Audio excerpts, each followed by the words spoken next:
Bonjour à tous. Il est 10 heures, donc nous allons commencer notre célébration. Bienvenue à tous à l'Église chrétienne du Plateau. Version virtuelle, mais version tous ensemble quand même. C'est un plaisir de vous avoir, chacun d'entre vous, avec nous aujourd'hui. Vous savez, simplement votre présence est un encouragement pour les gens qui sont ici ce matin. Donc, merci d'être là ce matin avec nous. C'est une joie de faire partie d'une famille dans la foi où nous pouvons nous encourager les uns les autres. Et comme je dis, simplement la présence, simplement le fait d'être là est un encouragement pour moi et pour les autres. Certainement que nous avons hâte de nous rencontrer en personne et notre pasteur va nous en parler tantôt. Mais vous savez, nous avons encore plus hâte au jour où nous serons face à face avec notre Sauveur pour l'éternité. N'est-ce pas? Et c'est là notre victoire, c'est là notre espoir. Peu importe comment évolue la situation sur terre, nous avons cet espoir que nous serons face à face avec notre Sauveur un jour. Notre prière ce matin pour chacun d'entre vous, c'est que votre cœur soit encouragé à persévérer dans la foi, que nous puissions mieux comprendre la grâce infinie de notre grand Dieu pour nous et pour le monde autour de nous.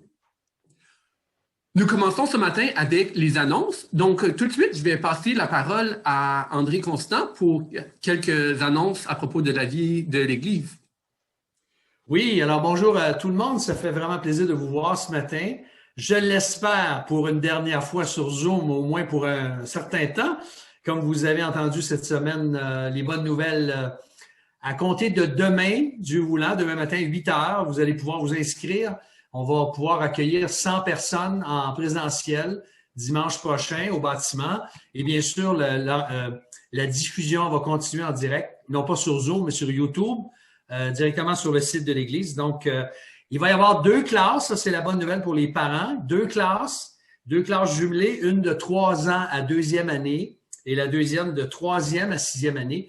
Donc, les parents, inscrivez vos enfants dès demain matin pour qu'on puisse avoir la joie d'avoir les enfants. Les enfants ne se sont pas vus en personne depuis plusieurs mois et ne manquez pas l'occasion. Mettez-vous en file d'attente s'il faut à compter de 7 heures demain matin pour avoir une place. Et on va être bien content de se revoir. Donc, on avance nos montres samedi soir prochain. N'oubliez pas, on passe à l'heure avancée de l'Est pour l'été, pour le printemps. Donc, ça va être une joie de le faire. Donc, n'oubliez pas pour dimanche prochain. Vous avez reçu un courriel important vendredi signé de la part de Lydia Alexania. C'est quelque chose de très important. Si vous n'avez pas pu le faire vendredi, on vous encourage demain, lundi, à contacter votre député. Vous avez entendu parler de cette histoire que l'État civil croit que c'est discriminatoire d'inscrire sur les certificats maintenant père, mère. Alors, on veut contester ça parce que c'est une aberration. On s'entend.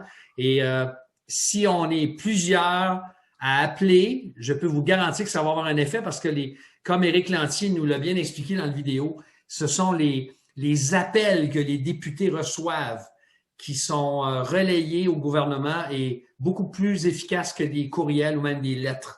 Donc, n'hésitez pas à appeler demain. Faites-le, s'il vous plaît. Bombardez le bureau de votre député. Évidemment, on parle des résidents du Québec ici, là. Donc, pour le faire, c'est très important.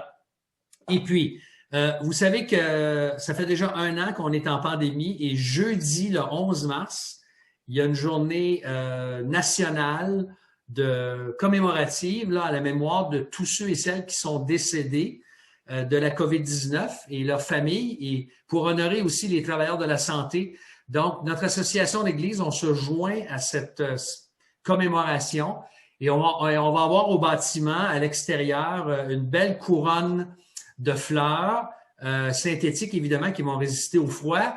Gracieuseté de notre sœur Sandy Alexania. Et on va avoir 2 grandes affiches. Donc, les gens qui vont passer devant le bâtiment cette semaine vont voir qu'on se joint à ce mouvement-là. Et dimanche matin prochain, on va prier pour les familles. Donc, je vous invite à prier déjà jeudi, vendredi, samedi, dimanche pour les familles il y a eu 10 465 décès au Québec avec la COVID Et au Canada, 22 000. Ça, c'est jusqu'à aujourd'hui, là, les chiffres qu'on a aujourd'hui.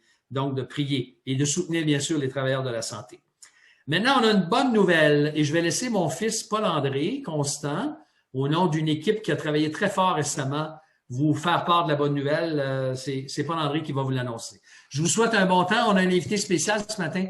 Je vais vous la présenter tantôt du ministère Bridge North. Alors, je vous reviens dans quelques minutes.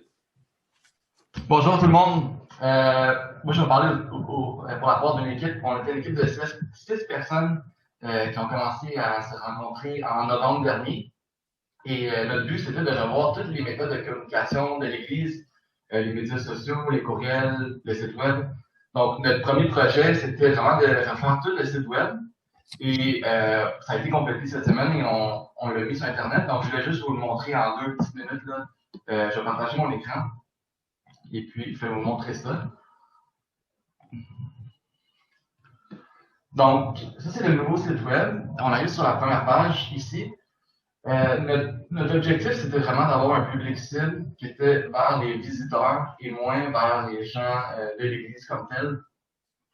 Donc, ça, c'est la première page. Je vais juste vous montrer quelques petites choses. Par exemple, vous pouvez voir qui nous sommes. Par exemple, un visiteur pour aller sur cette page-là, avoir une idée, voir notre équipe d'anciens. Par exemple aussi, si c'est un visiteur, il pourrait avoir une idée de ce que nous croyons, de nos célébrations, où se trouve l'Église avec une carte. Je vais juste montrer 2 choses importantes pour les membres. Pour ceux qui ont des enfants, maintenant, pour trouver les enseignements pour enfants, c'est assez facile. Vous allez dans la section enseignements pour enfants, vous cliquez ici.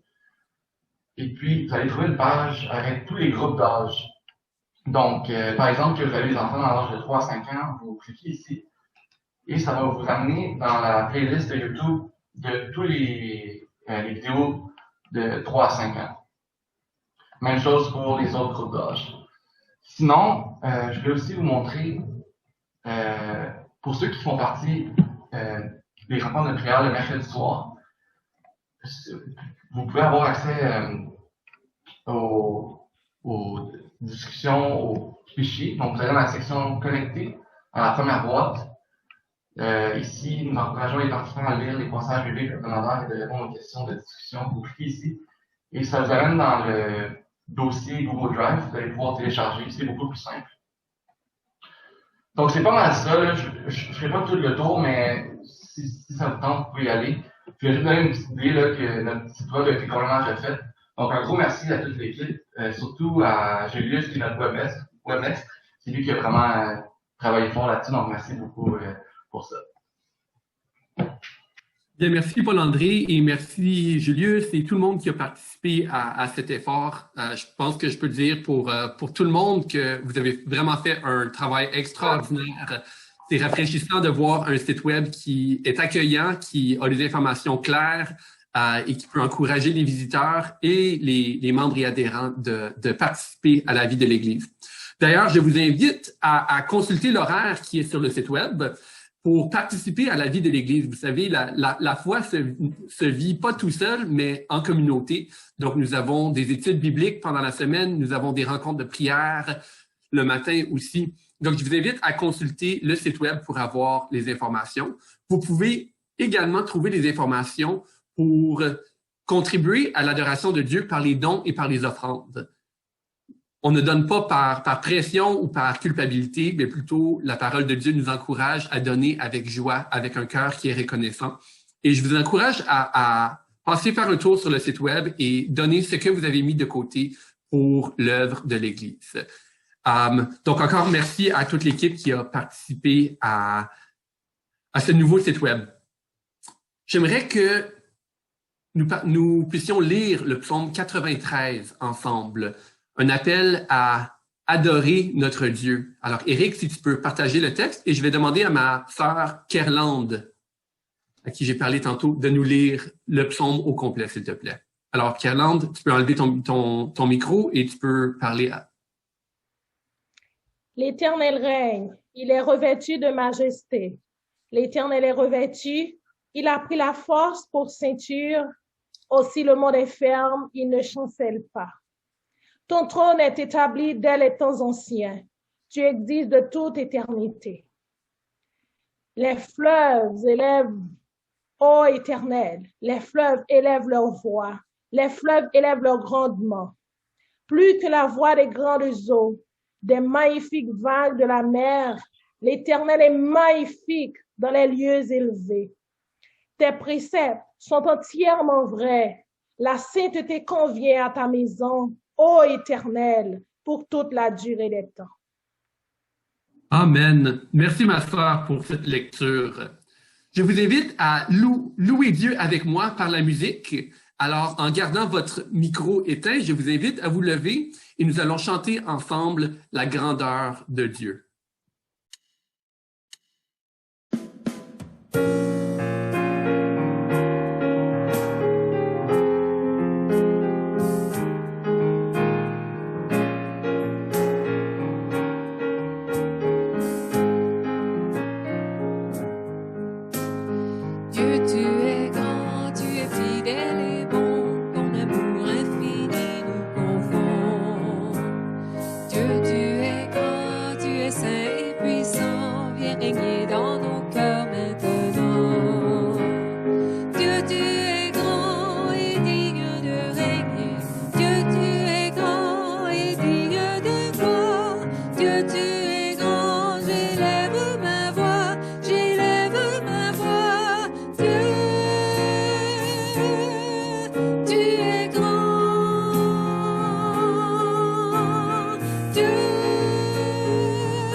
Oui, Dieu est grand, n'est-ce pas? Si vous êtes comme moi, trop souvent, on vacille dans notre foi. On a des doutes, notre foi faiblit. On a de la difficulté à saisir la grandeur de Dieu. On peut douter parfois de sa fidélité ou de son amour. Et oui, nous chantons avant tout pour adorer Dieu. Mais le fait de chanter est aussi un rappel pour nos âmes des vérités à propos de Dieu. Alors, en louant Dieu, nous sommes nous aussi encouragés en nous accrochant aux vérités à propos de Dieu. Le prochain cantique nous rappelle des triomphes de Jésus-Christ à la croix. C'est un peu un nouveau cantique, nous l'avons entendu quelques fois. Alors, je vous invite à vous joindre à moi. S'il est trop nouveau pour vous, vous pouvez simplement l'écouter et contempler les paroles. Mais sinon, je vous invite à chanter avec moi « Alléluia, Jésus vit ».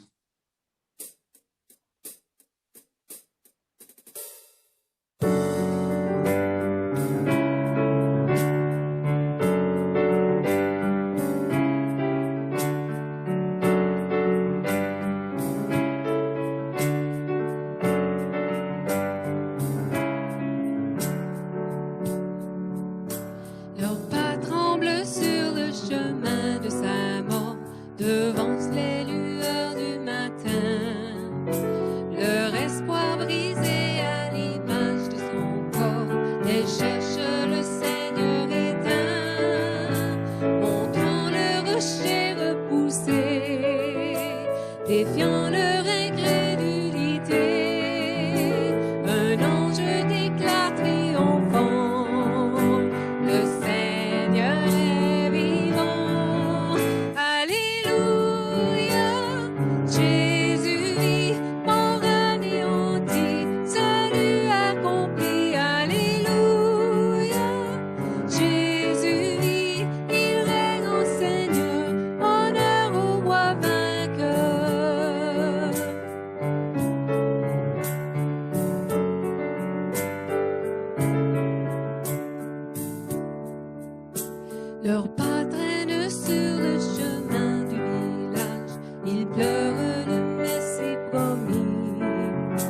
l'étranger se joint à leur pèlerinage, dévoile le cœur des écrits.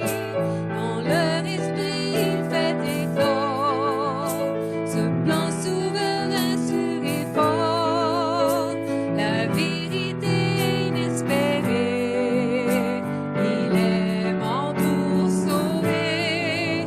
Alléluia, Jésus vit, mort anéanti, salut accompli. Alléluia, Jésus vit, règne en Seigneur, honneur au roi vainqueur.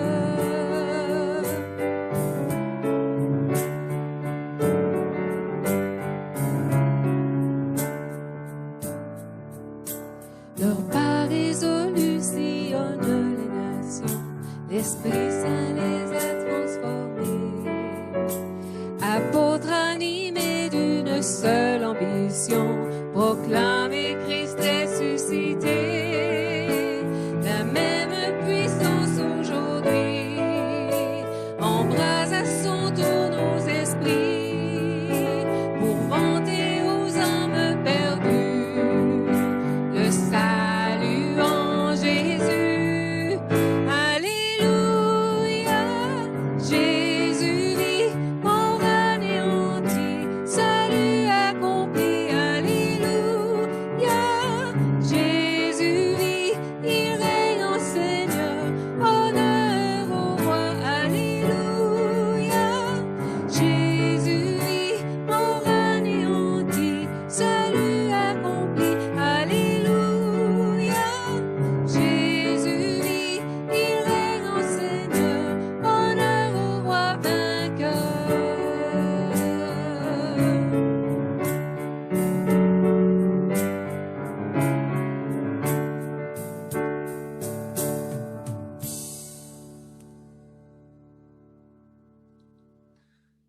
Oui, Jésus-Christ a triomphé et il vit en vainqueur.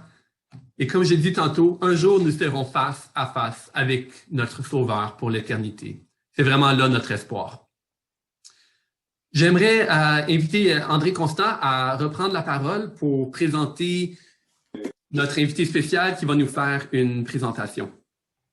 Oui, alors merci Jonathan, merci Esther et Francis aussi.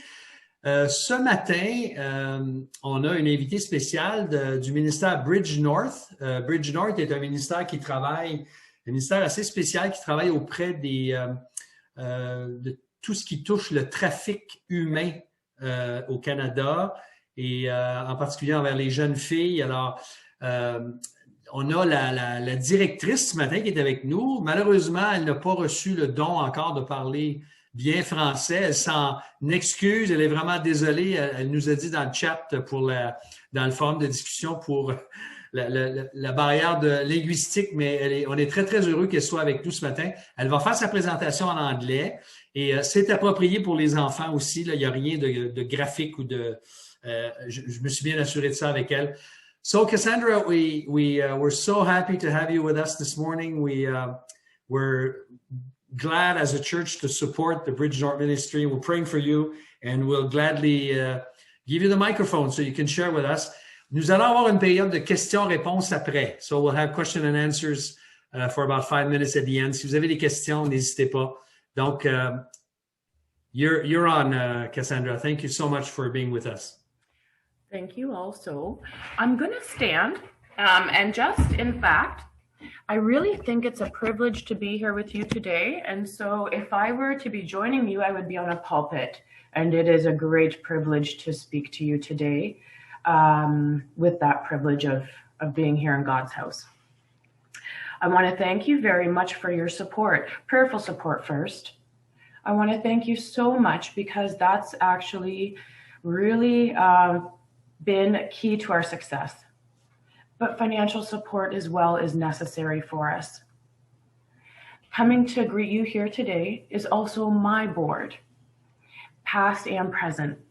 I have had in past Joya Stover, somebody who is known to your pastor, to Andre, and she is known to the denomination. She's a missionary kid. Actually, your father was a pastor there. and so with your denomination, and this is how we've come to know each other. But your partnership with us has been important and key, and I'm going to tell you why. You see, I'm here to educate this morning. I only have a short time, but by telling you what's happening, I want to use that information to dispel fear. We are God's kids, and we don't need to be afraid of what we're talking about today, which is human trafficking. And I am going to tell you what's happening in your area. So, when I do public education and awareness, I see parents become very worried. When I start talking, they start becoming worried about their children and their loved ones. So do caring adults. But don't worry. What you need to do is actually try your best to look at what I'm showing you today so you can talk to your family about it and maybe learn more. And that's because the church is the answer. I was previously trafficked myself. Had I not come to faith in Christ, I'm telling you now, I would not be free at all. I would just be out of the sex industry, but not free. So knowing the reality of the culture for us as Christians, it can allow us to better listen and respond with Christ-likeness and the gospel. And actually, I definitely want you in Gatineau to know what's going on, because there's a big problem in your area. And so, in fact, I was on a panel just the other day, last weekend, an Ottawa student panel out of the University of Ottawa, CASA, C-A-S-A. And this event is an abolition event by Christian students in the justice system. It was an excellent panel in your area, and you have some awesome resources that can help if you wanted to get engaged. So there's plenty of support and services for you also in your area if you want to get engaged as a church, but also if you want to learn more, or if you're worried about a friend.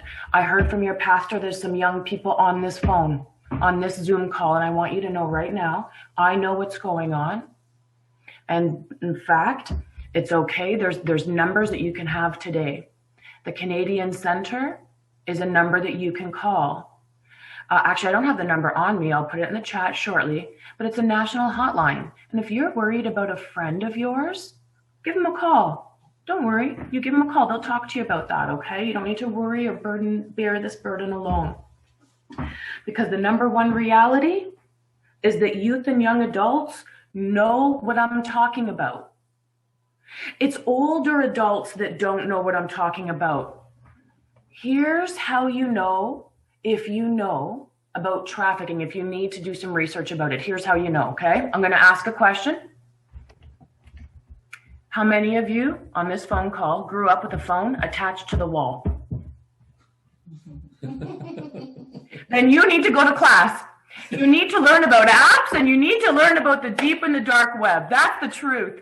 If you ever had a phone attached to the wall, or if you ever had a cell phone this big that you put a strap, remember that strap, and you had to carry this thing with you. It was heavy. Remember? If you had that, you gotta talk to your young people about apps and about being safe online. They need to make you safe. You need their help. You should ask them. So that's for sure the number one reality. But once you start to learn about apps, and I'm telling you about social media because it's so important. I have to tell you, trafficking is happening in your area, but no matter where I stand, I do not wonder if trafficking is happening. I only want to know, is it a source? Is it a transit? Or is it a destination location? That's all I want to know, because it's happening in every town, city, and community in which I stand. I've not found an area yet. It's not existing. And I want to show it to you because I believe that Christians are informed people. Now, so I'd like to share my screen with you, and I'm going to show you what I'm talking about. Do you know, I worked on a report, and this report is recent. It just was released this year. And this was a report from the same center that I told you about, the hotline. This center did a national report. This is a question. This here, I'm going to show you very quickly, just so you can see with your own eyes. Can you guys see my screen? Thumbs up, thumbs up. Okay, good. Yeah, that's good. I want to see here. So you can see the question, province of origin of victim and survivors. So do you remember I told you there's not a place I stand where there isn't a source or a place where victims come from? Well, this is what I'm talking about to you. See here, I'm going to look right here. Quebec. Pardon my English, please forgive me. I'm in Ontario. We have the problems. Ontario and Quebec, we have the problems. 50% and 20, look at the numbers that are coming from our provinces. Okay? So this is where victims are coming from. They're coming from your area. I told you about that CASA conference I was just on over the weekend, last weekend. I told you that because I was on a panel with an Ottawa police officer.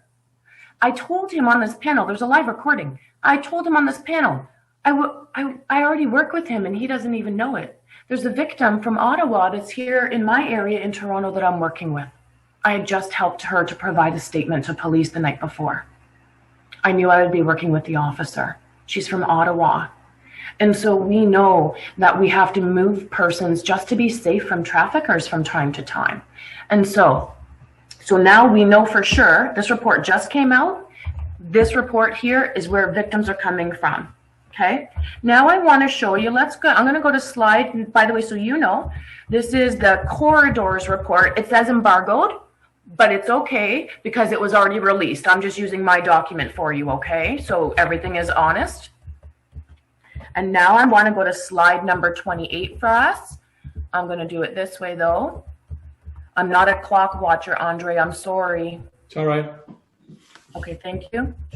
So again, remember this is a corridors report. Now we're talking about circuits. This is the transit that I told you about. Remember I said I'm either where victims are coming from in origin. Now we're talking transit. You see here? Look at those red dots are destinations. How come everybody's coming to you and leaving from you? Look at where everybody's going. We want your airport staff to be informed. These victims are going from your community to other areas and other provinces. Okay, this is real. This is also something that can be stopped. It just takes us. We just have to get engaged. But I expect Christians definitely to want to know what's going on before they engage. And to be honest with you, I want you guys to get engaged. So I want to show you if it's true or not. So here we can see now the transit, like the transfer points. Now I want to go to slide 29 of the same document. It's online, everybody. And I believe it's in French also.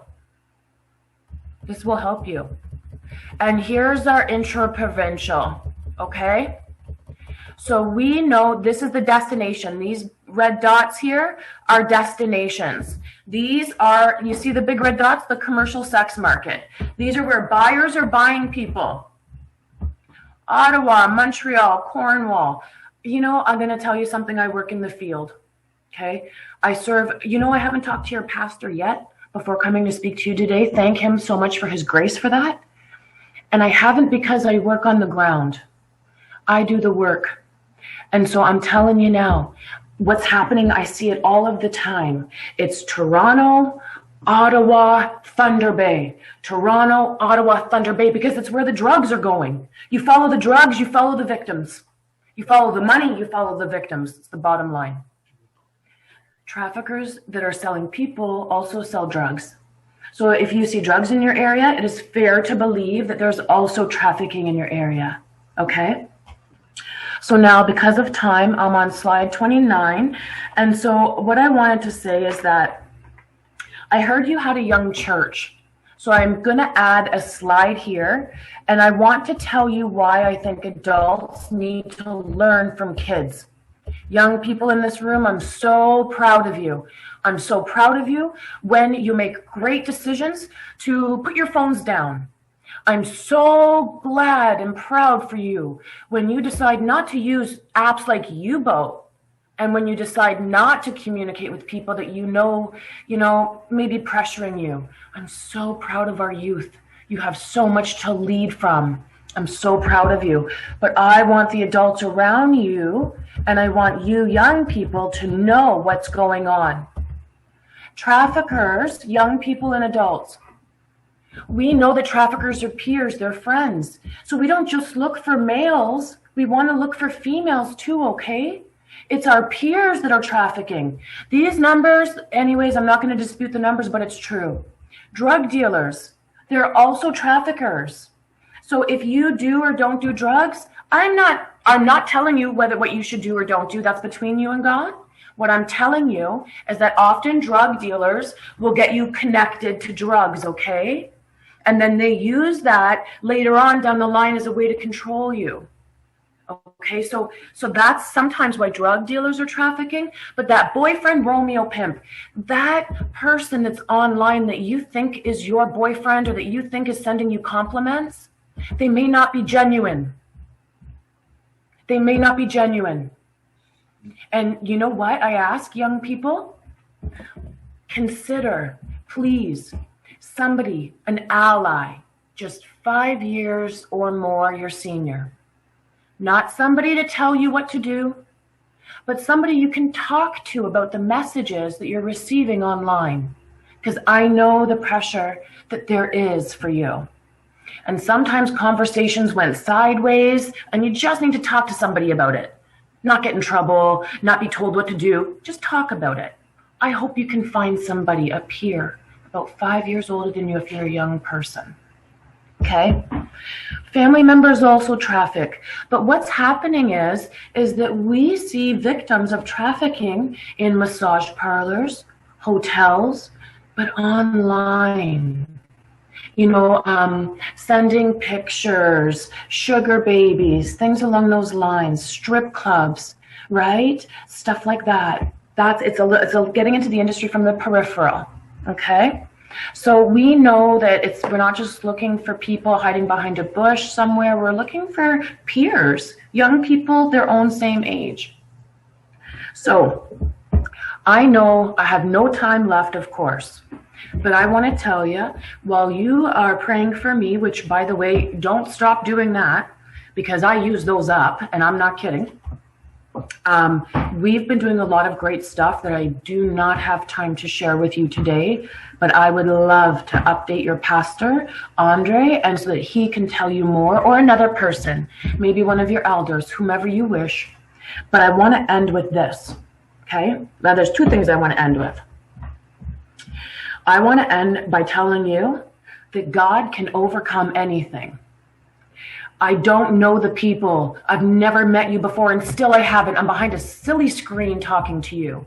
But it doesn't matter, because our God is personal, and there's nothing that you cannot talk to him about. I'm a woman who has a lot of regret.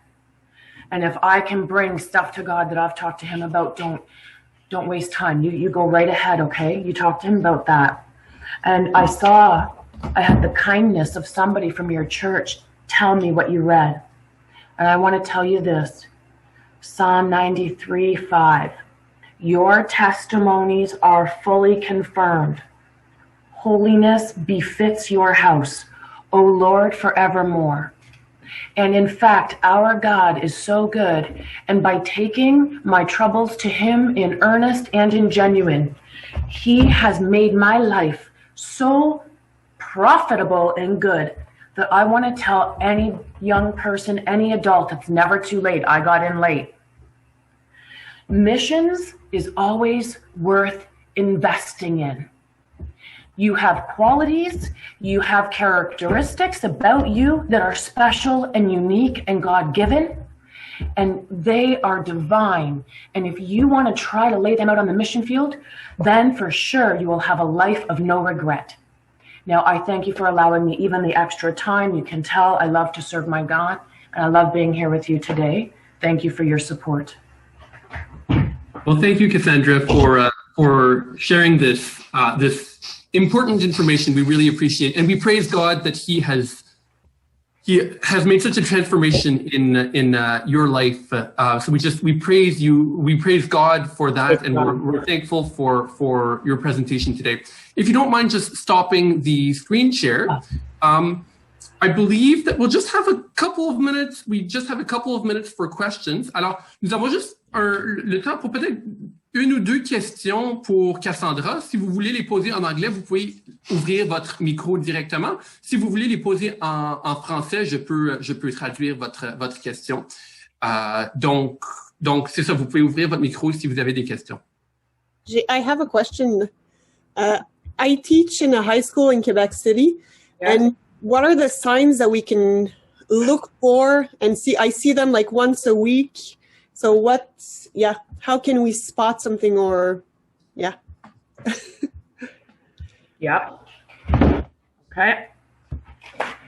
Thank you for the teachers. I'm so proud. If we only have a few minutes, we only may have this one question. Okay, so teachers, warning signs, first of all. If you're a teacher, when you start to see your students, because what it is, teachers, it's a series of events. It's not just one thing, okay? It's not like a person just gets trafficked and is gone. First, you start hearing about a boyfriend. He sounds perfect, actually, right? But you've never met him, and you haven't seen him. But now she's coming with nails 2-3 weeks later. Her clothing is starting to change. She's wearing nicer clothes she's ever worn before. She starts leaving early on Friday from class. Next Friday, she leaves early again.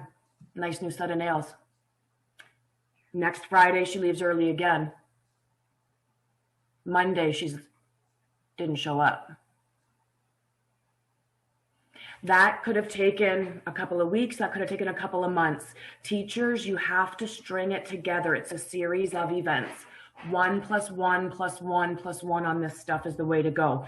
Those are only a few for teachers, but now I'm going to announce, and I'm going to announce it most proudly. I'm only sorry you're in Gatineau, but here in Ontario, I went to the Ministry of Education. Sam Ooster. He was the PA at the Ministry of Education, a Christian man, and God connected us. Now, I've been working on a protocol in York Region. It's the 3rd largest district school board in all of Ontario. We created a protocol for disclosed and suspected cases of human trafficking. Teachers have been using this protocol. It came down from admin. Teachers have been using this protocol because they have to get backed up, right? Because if you have a trafficked person, you don't have admin backing you. You don't really have any support. You can't do anything, right? And so I took it to the province, and the province adopted it on December 3rd. God saw fit that the whole province will now is mandated this protocol for all their students. We're working on it in Ontario. You're welcome to go to the Ministry of Education there as we're working on it and be updated. I will add you to the list myself if you want to put in your contact details. I'm sitting on the actual a government group that's putting it together. Nothing special. So I'll send that to you if you wish to connect. But this is where it starts. Teachers, we need you to spot the signs. Nobody is able to see it as it's happening. You're the help. You are the help, teachers, and thank you very much. Thank you, Cassandra. Maybe one more question before we move on. Jonathan, I have a question for her. As a parent, do you know then, for myself as a parent, I'm not a technology guy. Do you know if there's any application, any software that can help parents control social networks or apps, something like that? I would love to say yes to that. The trouble isn't blocking the network. The trouble is the kid gets around it, you see. So, I mean, I could tell you 100, but then you're going to need 101, you see. And so here it is. For parents, I thank you for your question. Now here it is. You don't need to know about every app. That's not your job. You'll be exhausted. All you need to know are the apps that are on your kid's phone, just the ones they're using. That's all you need to know. You look at the apps they're using, and then you look them up online. and you see what motivates the app. If the app is motivated by deception, for example, right? I mean, some apps appear to be a calculator, but are really a photo bucket, right? So they're deceptive apps.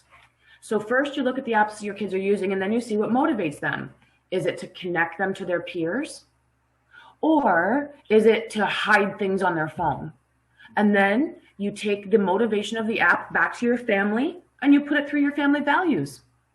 You say, does this match your family values? And if it does, I guess your kid uses it. And if it doesn't, I guess your kid doesn't use it. But here's what we have to do as parents, and this is my final, okay? It's really helpful. What we've done when it comes to apps as parents, we have to think differently, I think. We can't say to kids, yes, you can use it, no, you can't.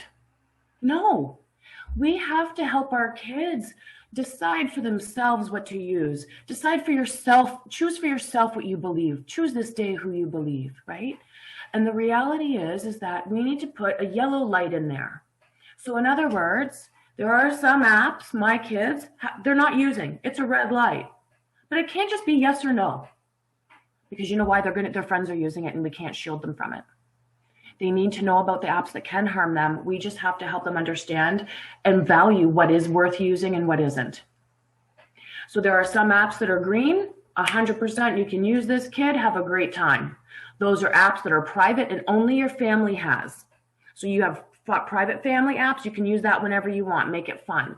You can, you know, but then there's those yellow zones where you're like, okay, you're going to negotiate with your youth. You can, I'm not quite happy with the app, but your kid's, let's say 15. Okay, well, you're negotiating. Well, I'm not quite happy with the app. I think that if you want to use this particular app, I'm going to say you could use it with me present, but not with me not present. I need your passwords.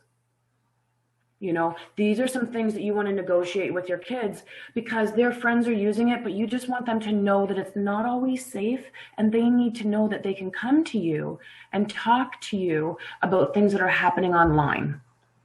Because it's not just them happening online, it's their friends showing them stuff too. So even if you block them from something, their friends are still showing them, right? It's difficult to navigate, but talk to your kids. Just talk to them. That's what you do, and constantly. It's not one conversation. You talk to them all the time about it. Well, thank you, Cassandra, for those answers and for that thoughtful presentation. Perhaps what I could ask you to do is just put in the chat the access to the document that you shared with us. I think that you said that it might be in French. So if we even have a link for the French one, that would be great. But if not, just access to your website where we can get resources, that would be great. And perhaps you could also put your email there so that if people have questions, they can keep reaching you. Tu pries pour elle en anglais, si tu veux bien. Ouais. So I'd like to just pray for you if that's okay, and your ministry. So let's pray. Je vais prier en anglais pour le ministère. Father, your word tells us that you are the father of orphans. You are the defender of the rights of widows. You give a family to those who are abandoned. You make those who are captives, you make them happy and blessed. We praise you because you are a God of miracles. You are in the business of transforming people. We thank you for this ministry. We pray that you would open our eyes to the signs of human trafficking and of abuse. We pray that you would equip us to speak to the youth around us and to those who are vulnerable so that we can help them to be on their guards and protect them. Give us a heart like yours, Father, that is broken by the hurt around us. Give us a heart that depends on you and that counts on you day after day.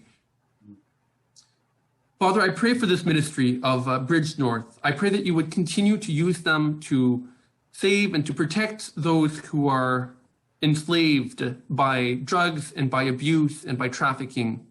but that you would also use this ministry to give spiritual hope. Yes, Lord. So that those who are enslaved in their sin and in guilt, they would see the hope, the total forgiveness and redemption that is available in your gospel. So I pray for these things. I pray that you would just continue to be glorified and magnified in this ministry, and that you would use it powerfully for the glory of your name. In Jesus' name we pray. Amen. Thank you. Thank you so much, Cassandra. God bless. Yeah. Alors, vous aurez accès au site web de Bridge North dans le panel de discussion. Et j'ai demandé aussi à Cassandra de partager son courriel si vous avez d'autres questions. J'aimerais inviter Eric à nous partager à l'écran le texte de Jean 15, les versets 8 à 17. Et j'ai demandé à mon frère Rudy de nous partager, nous lire ce passage. Donc, Rudy, à toi la parole du verset 8 jusqu'au verset 17, inclusivement. Mon Père est glorifié en ceci, que vous portiez beaucoup de fruits, et vous serez mes disciples. Comme le Père m'a aimé, moi aussi je vous ai aimé. Demeurez dans mon amour. Si vous gardez mes commandements, vous demeurez dans mon amour, comme j'ai gardé les commandements de mon Père, et que je demeure dans son amour. Je vous ai parlé ainsi, afin que ma joie soit en vous, et que votre joie soit complète. Voici mon commandement. Aimez-vous les uns les autres, comme je vous ai aimé. Il n'y a pour personne de plus grand amour que de donner sa vie pour ses ennemis. Vous êtes mes amis, si vous faites ce que je vous commande. Je ne vous appelle plus serviteur, parce que le serviteur ne sait pas ce que fait son maître. Je vous ai appelé ami, parce que tout ce que j'ai appris de mon Père, je vous l'ai fait connaître. Ceci n'est pas vous qui m'avez choisi, ce n'est pas vous qui m'avez choisi, mais moi. Je vous ai choisi et je vous ai établi afin que vous portiez du fruit, que votre fruit demeure,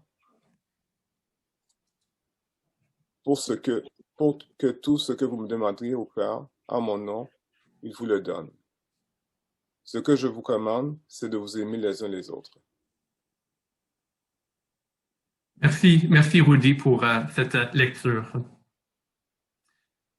J'aimerais passer la parole maintenant à mon frère Jean-Michel qui va nous partager la parole de Dieu.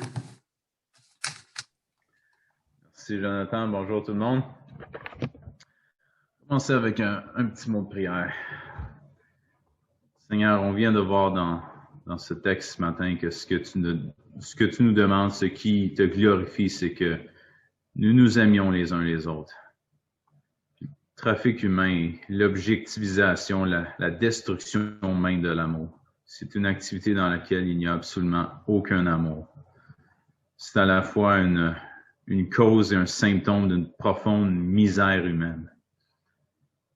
Misère dont tu es venu nous sauver, Seigneur, dans ton amour, en t'offrant toi-même sur la croix. Et c'est cette histoire qu'on veut encore regarder ce matin, ce glorieux évangile. Je te prie d'ouvrir nos yeux, Seigneur, qu'on puisse en retirer quelque chose d'édifiant, mais surtout qu'on ait à cœur de le mettre en pratique. Parce qu'au final, c'est pas ce qu'on entend, Seigneur, mais c'est ce qu'on laisse germer dans notre cœur, c'est ça qui produit, Seigneur, des fruits en abondance pour ta gloire. Guide-nous ce matin. Amen. C'était troublant d'entendre ça ce matin, la réalité Il y a tellement de misère dans notre monde qu'on ne soupçonne même pas, des fois qu'on ne voit même pas. Donc ce matin, je suis convaincu qu'il nous arrive tous de lire des passages bibliques qu'on trouve tellement beaux, tellement édifiants, mais dont on se sent tellement éloigné lorsqu'on les compare à l'état actuel de notre cœur. Des passages qui seraient censés nous encourager, mais qui ont plutôt pour effet de nous décourager parce qu'on n'a pas l'impression d'être à la hauteur de ce qu'on y trouve. J'éprouve souvent de tels rappels à l'humilité en lisant la première épître de Jean. L'apôtre Jean était reconnu comme étant le disciple de l'amour. Un homme qui est animé d'une douceur et d'une tendresse profonde envers ses enfants spirituels. Pourtant, Jean n'a pas toujours été aussi tendre. Lui et son frère Jacques étaient surnommés Boanerges, les fils du tonnerre, probablement à raison de leur tempérament intempestif. Il avait même proposé un jour de faire descendre le feu du ciel pour brûler vif les Samaritains qui n'avaient pas voulu accepter recevoir Jésus. Pourtant, plus tard, on va revoir ce même Jean dans Acte 8 aller avec Pierre annoncer l'Évangile aux Samaritains. La grâce de Dieu et le Saint-Esprit auront grandement transformé et adouci le cœur de Jean. À travers l'Épître de Jean, l'Épître nous présente 3 preuves visibles de la présence du Saint-Esprit ou du fait que l'Évangile est à l'œuvre dans le cœur d'un croyant. Ces 3 preuves-là sont premièrement la vraie doctrine, c'est-à-dire confesser que Jésus est le Fils de Dieu. Deuxième, c'est l'amour envers Dieu qui est manifesté par une vie d'obéissance à la parole. Et le troisième, c'est l'amour envers les frères et sœurs en Christ. Selon l'apôtre Jean, un chrétien authentique va manifester ces 3 caractéristiques. Mais ce matin, on va examiner plus particulièrement la 3e caractéristique, c'est-à-dire l'amour envers nos frères et sœurs. Et puis, je nous inviterai à tourner dans la première épître de Jean, au chapitre 4, verset 7. Je ne sais pas si ce serait possible pour Éric ou Julius, je ne sais pas ce qui ose de l'afficher à l'écran. Quel chapitre, Jean-Michel? 1 Jean 4, verset 7 à 17.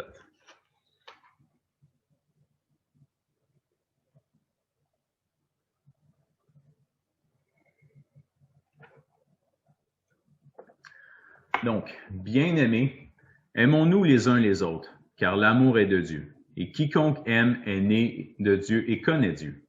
Celui qui n'aime pas n'a pas connu Dieu, car Dieu est amour. Voici comment l'amour de Dieu a été manifesté en nous. Dieu a envoyé son Fils unique dans le monde afin que nous vivions par lui. Et cet amour consiste non pas en ce que nous avons aimé Dieu, mais en ce qu'il nous a aimés et qu'il a envoyé son Fils comme victime expiatoire pour nos péchés.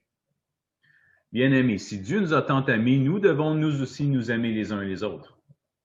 Personne n'a jamais vu Dieu. Si nous nous aimons les uns les autres, Dieu demeure en nous et son amour est parfait en nous. À ceci, nous reconnaissons que nous demeurerons en lui et lui en nous. C'est qu'il nous a donné de son esprit. Et nous avons vu et nous témoignons que le Père a envoyé le Fils comme sauveur du monde. Celui qui confesse que Jésus est le Fils de Dieu, Dieu demeure en lui et lui en Dieu. Et nous avons connu l'amour que Dieu a pour nous et nous y avons cru. Dieu est amour. Celui qui demeure dans l'amour demeure en Dieu et demeure en lui. Voici comment l'amour est parfait en nous, afin que nous ayons de l'assurance au jour du jugement. Tel il est, lui, tel nous sommes aussi dans ce monde. Merci Eric, ce serait possible d'enlever le texte. Pour ceux qui avaient leur Bible ouverte, vous pouvez la garder là, on va s'y référer à quelques reprises. Le verset 17 particulièrement. J'aimerais trouver beau et encourageant le verset 17. Mais ce verset a l'effet contraire de me rappeler à quel point mon amour semble imparfait. J'aimerais pouvoir affirmer que tel Dieu est, tel je suis dans ce monde, ou que son amour est parfait en moi. Mais lorsque j'examine mon cœur, encore teinté par le péché, dont la bonté même est parfois motivée par l'égocentrisme, puis animé d'un amour qui semble, somme toute, assez variable envers mon prochain, au lieu de me remplir d'assurance, ce verset soulève plutôt des doutes dans mon cœur. En fait, j'ai carrément de la misère à croire que ce que l'apôtre Jean écrit s'applique vraiment à moi. Ça m'arrive souvent d'avoir l'impression de manquer d'amour, alors que la présence des frères et sœurs dans l'Église devrait être une source de joie pour moi, c'est parfois une source d'impatience par rapport à leur point de vue différent du mien ou parfois même carrément une occasion de sanctification, pour utiliser un terme évangélique poli. Je ne crois pas me tromper en affirmant que nous avons tous ce matin l'impression de manquer d'amour, ou du moins avoir l'impression que notre amour est loin d'être parfait, pour reprendre les termes de l'apôtre Jean. Comment expliquer ce paradoxe? Je vais faire quelque chose de terrible ce matin, c'est-à-dire je vais laisser cette question-là en suspens, on va y revenir plus tard, Mais prenons plutôt un peu de recul pour définir premièrement l'amour tel que l'apôtre Jean le conçoit, mais tout d'abord ce que l'amour n'est pas. Qu'est-ce que l'amour n'est pas? Si on demandait aux Québécois moyens de définir ce que veut dire l'amour, la première idée serait probablement l'amour romantique, soit un sentiment intense d'affection ou d'attachement envers une personne qui nous pousse généralement à rechercher sa présence. Un des problèmes avec une telle définition, c'est que cet amour-là repose, sa solidité repose surtout sur l'intensité du sentiment ressenti. Lorsque l'autre ne nous fait plus ressentir aussi bien ou qu'on ne nous fait plus flotter sur les nuages, on pourrait penser que l'amour a tout simplement déménagé ailleurs et qu'il faut tenter de le poursuivre, comme le témoigne malheureusement le taux élevé de divorce au Québec.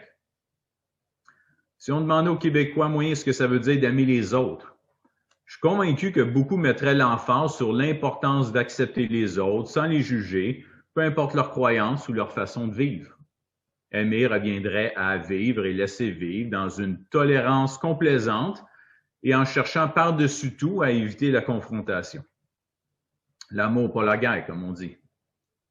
Un des problèmes d'une telle définition, c'est qu'un tel amour va éviter de trop s'engager et ne va pas chercher à exposer par la vérité le péché d'une autre personne, de peur de la brusquer. Donc, un tel amour est fondamentalement égocentrique, en ce qu'il recherche avant tout son propre confort, en plus de la fausse gloire de passer pour du pacifisme. Puis malheureusement, cette définition insidieuse de l'amour peut se glisser dans certaines églises. Par exemple, lorsqu'une église met certains chrétiens sous discipline, d'autres églises pourraient être tentées, au nom de l'amour, d'accueillir ces pauvres chrétiens puis de leur donner un refuge, ce qui, ironiquement, fait un tort énorme à l'unité du corps de Christ. Encore, certaines églises pourraient délaisser la vérité biblique de l'enfer, qu'elles ne peuvent pas accepter qu'un Dieu d'amour puisse appliquer un tel jugement sur ses créatures.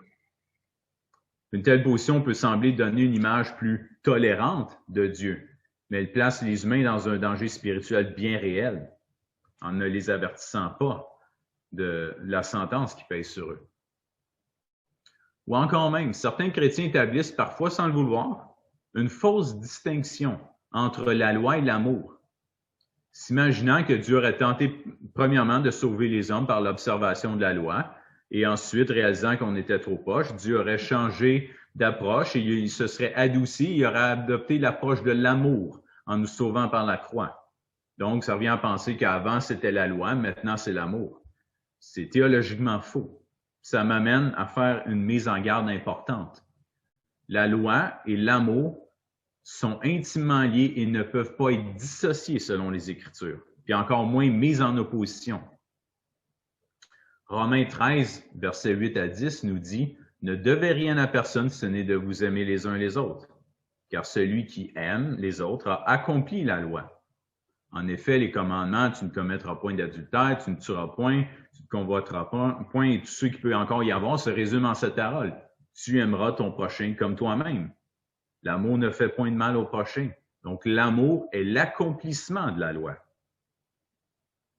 Les enfants de Dieu ne sont plus soumis aux prescriptions de la loi mosaïque ni à sa condamnation. Toutefois, dans la lecture de Jean 15 que Rudy nous a faite plus tôt ce matin, notre Seigneur nous rappelle que nous sommes toujours soumis à l'esprit de la loi, qui se résume à ces paroles. Tu aimeras ton prochain comme toi-même. La différence avec l'Ancien Testament, c'est que cette loi est maintenant gravée sur notre cœur par le Saint-Esprit, qui nous procure également la capacité de marcher en obéissance. Tant dans l'Ancien que dans le Nouveau Testament, le respect de cette loi a toujours été l'intention de Dieu, tant pour les Israélites que pour les chrétiens d'aujourd'hui. Donc, je referme cette parenthèse, cette mise en garde. Qu'est-ce que l'amour, tel que l'apôtre Jean le conçoit maintenant? Une grande source de confusion sur la définition de l'amour vient de ce qu'on essaie de définir l'amour indépendamment de Dieu. Puis qu'on essaie ensuite d'appliquer cette définition à Dieu pour finalement surprendre que ça ne colle pas trop. L'erreur pourrait se résumer ainsi. Dans le passage qu'on a lu, 1 Jean 4,16 nous dit que Dieu est amour. Bon, on n'a rien qu'à définir l'amour, donc, pour comprendre Dieu et prédire comment est-ce qu'il va agir. C'est pas vraiment de même que ça marche. En fait, il faut prendre le chemin inverse et prendre Dieu comme point de départ pour définir ce qui est vraiment l'amour. L'amour est plus facile à définir par les actions que par les paroles, mais comment donc se manifeste l'amour de Dieu? 1 Jean 4, 9 et 10, on l'a lu. L'amour de Dieu a été manifesté envers nous en ce que Dieu a envoyé son Fils unique dans le monde afin que nous vivions par lui. Et cet amour consiste non pas en ce que nous avons aimé Dieu, mais en ce qu'il nous a aimés et qu'il a envoyé son Fils comme victime expiatoire pour nos péchés. Tout comme la lumière de notre monde est liée à la présence du soleil, il n'y a aucune conception de l'amour biblique soit détachée de Dieu ou de l'Évangile. L'amour biblique envers nos frères et sœurs, tel que Jean le présente, repose uniquement sur l'Évangile, sur le fait que Dieu m'a aimé et qu'il vous a aimé. Un tel amour ne repose pas sur mes sentiments à votre égard, mais sur l'Évangile. Je vous regarde tous ce matin dans la mosaïque, puis je vous aime, non pas parce que je vous connais tous personnellement, non pas parce que je trouve que vous êtes tous des bonnes personnes, même si plusieurs le sont, non pas parce que je m'entends bien avec chacun d'entre vous, mais parce que Dieu vous aime. C'est la seule motivation valable et suffisante pour moi de vous aimer. Je pourrais être gentil avec chacun d'entre vous puis éprouver de l'affection envers vous de façon purement humaine. Mais un amour qui aime parce que Dieu vous aime est honnêtement au-delà de ma propre capacité humaine. Un tel amour ne peut venir uniquement que du Saint-Esprit. Puis la présence d'un tel amour dans le cœur d'un croyant pécheur est un très bon signe. Dieu a placé dans le cœur de chacun de ses enfants un amour pour son Église.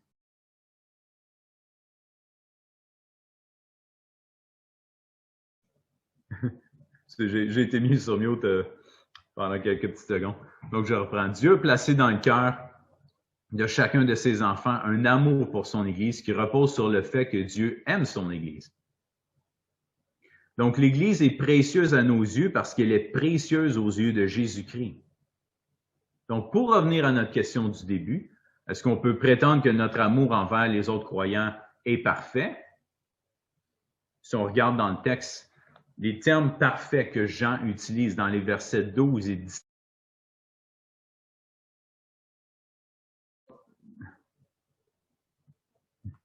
Il y a un petit problème, je tombe souvent sur mute. On va avoir un petit problème technique, mais continue, ça devrait... OK. Juste me faire signe si jamais je suis encore sur mute. Donc, Dieu a placé, dans le verset 12 et 17, les termes parfaits. L'amour est parfait, que Jean utilise. Il est utilisé non pas comme un adjectif, mais comme un verbe. Plus précisément, il est conjugué à l'indicatif du parfait passif. Autrement dit, ce que ça veut dire, c'est que le terme transmet l'idée que l'amour de Dieu est perfectionné en nous, qu'il est en processus de perfectionnement. Dieu a commencé cette œuvre en nous et il l'achèvera un jour lors de son retour. Et c'est cohérent ce qu'on lit un peu plus tôt dans l'épître de Jean, encore au chapitre 3, versets 2 et 3. « Bien-aimés, nous sommes maintenant enfants de Dieu et ce que nous serons n'a pas encore été manifesté. Mais nous savons que lorsqu'il paraîtra, nous serons semblables à lui parce que nous le verrons tel qu'il est. Quiconque a cette espérance en lui se purifie comme lui-même est pur. » On pourrait certainement s'apitoyer sur notre sort et sur le fait que notre amour pour l'Église est loin d'être parfait ou qu'il est encore en tiraillement avec la présence du péché dans notre cœur. Mais plutôt que de regarder au négatif, réjouissons-nous plutôt de la présence d'un tel amour dans notre cœur. Et rendons grâce à Dieu d'avoir mis son amour dans nos cœurs. Avant que Jésus vienne racheter nos cœurs par son sang, on n'avait même pas accès à un tel amour. C'était pas quelque chose qui était humain. Puis sans Dieu, on ne pourrait pas avoir cet amour-là en nous pour son Église. Donc ce matin, j'aimerais conclure avec deux petites questions sur lesquelles je nous invite à réfléchir. Premièrement, est-ce que tu constates dans ton cœur la présence d'un tel amour pour l'Église de Dieu? Est-ce que l'Église est précieuse à tes yeux? Si ce n'est pas le cas, je t'invite à examiner ton cœur et à retourner à la croix, à notre Seigneur qui a été crucifié, qui est la source de cet amour. Deuxième question. si on est un enfant de Dieu, qu'on constate dans notre cœur la présence de cet amour pour l'Église de Dieu, est-ce qu'on s'efforce de croître dans cet amour? Oui, il ne faut pas se décourager de ce que notre amour n'est pas encore parfait comme on le voudrait, mais il ne faut pas non plus en faire une excuse. Le fait que notre amour n'est pas parfait n'excuse pas notre manque d'amour actuel. Donc, retournons à la croix également pour confesser à notre Seigneur les péchés qui limitent la croissance de cet amour dans notre cœur et pour qu'il déverse son amour envers nous. Oui, c'est uniquement l'œuvre de Dieu qui a planté cette semence d'amour dans notre cœur. Mais notre Seigneur ne nous appelle pas à demeurer passifs, mais à faire tous nos efforts pour croire toujours plus dans cet amour. Qu'il puisse germer en abondance et porter du fruit dans notre cœur pour sa gloire. Et je nous laisse avec les paroles de 2 Pierre 1, 5 à 8, qui dit « À cause de cela même, faites tous vos efforts pour joindre à votre foi la vertu, à la vertu la connaissance, à la connaissance la maîtrise de soi, à la maîtrise de soi la patience, à la patience la piété, à la piété l'amitié fraternelle, à l'amitié fraternelle l'amour. Car si ces choses sont en vous et ils sont avec abondance, elles ne vous laisseront point oisifs ni stériles pour la connaissance de notre Seigneur Jésus-Christ. » Donc cette semaine, soyons reconnaissants envers Dieu d'avoir placé son amour dans notre cœur pour l'Église, mais également marchons d'un pas résolu sur les traces de notre Sauveur, qui nous a aimés au point de se sacrifier pour chacun d'entre nous. Et prenons exemple sur son amour pour nous et appliquons cet exemple dans notre amour les uns pour les autres, pour nos frères et sœurs dans l'Église. Donc, je vais maintenant passer la parole à Esther et Francis qui vont nous guider dans un dernier chant, « Mon Dieu, par quel amour ».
nous pouvons aimer Dieu, nous pouvons aimer notre prochain, non parce que nous avons aimé en premier, mais parce que Dieu nous a aimés en premier.